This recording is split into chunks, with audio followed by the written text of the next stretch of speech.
जय श्री राम। यहाँ तक की रामायण कथा मैं कह चुकी हूँ। आगे की कथा इस प्रकार है। राजा दशरथ का पुत्रेष्टि यज्ञ, रानियों का गर्भवती होना। हे वानर, पर्वतों और जंगलों में जहाँ तहाँ अपनी अपनी सुंदर सेना बनाकर भरपूर छा गई। यह सब सुंदर चरित्र मैंने कहा। अब वह चरित्र सुनो जिसे बीच ही में छोड़ दिया था। अवधपुरी में रघुकुल शिरोमणि दशरथ नाम के राजा हुए, जिनका नाम वेदों में विख्यात है। वे धर्म धुरंधर, गुणों के भंडार और ज्ञानी थे। उनके हृदय में शार्ग धनुष धारण करने वाले भगवान की भक्ति थी और उनकी बुद्धि भी उन्हीं में लगी रहती थी।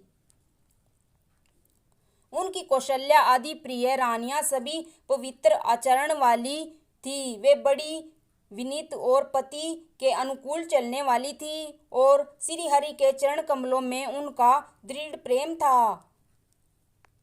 एक बार राजा के मन में बड़ी ग्लानि हुई कि मेरे पुत्र नहीं है। राजा तुरंत ही गुरु के घर गए और चरणों में प्रणाम कर बहुत विनय की।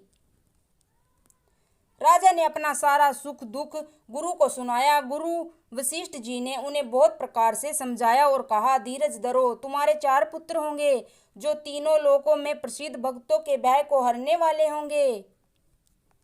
वशिष्ठ जी ने शिरंगी ऋषि को बुलवाया और उनसे शुभ पुत्र का मेष्टिक यज्ञ कराया। मुनि के भक्ति सहित आहुतियां देने पर अग्निदेव हाथ में चरु लिए प्रकट हुए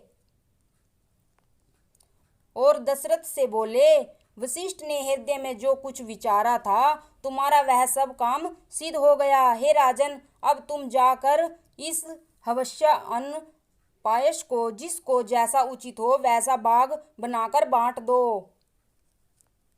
तदंतर अग्निदेव सारी सभा को समझाकर अंतर्ध्यान हो गए। राजा परम आनंद में मगन हो गए। उनके हृदय में हर्ष समाता न था। उसी समय राजा ने अपनी प्यारी पत्नियों को बुलाया। कौशल्या आदि रानियां वहां चली आई। राजा ने पायस का आधा भाग कौशल्या को दिया और शेष आधे के 2 भाग किए। वह उनमें से एक भाग राजा ने कैकेयी को दिया। शेष जो बच रहा उसके फिर 2 भाग हुए और राजा ने उनको कौशल्या और कैकेयी के हाथ पर रख कर, अर्थात उनकी अनुमति लेकर, और इस प्रकार उनका मन प्रसन्न करके सुमित्रा को दिया। इस प्रकार सब स्त्रियां गर्भवती हुई। वे हृदय में बहुत हर्षित हुई।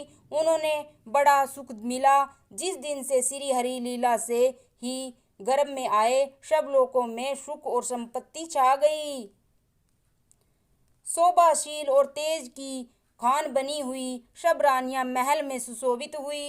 इस प्रकार कुछ समय सुखपूर्वक बीता और वह अवसर आ गया जिसमें प्रभु को प्रकट होना था।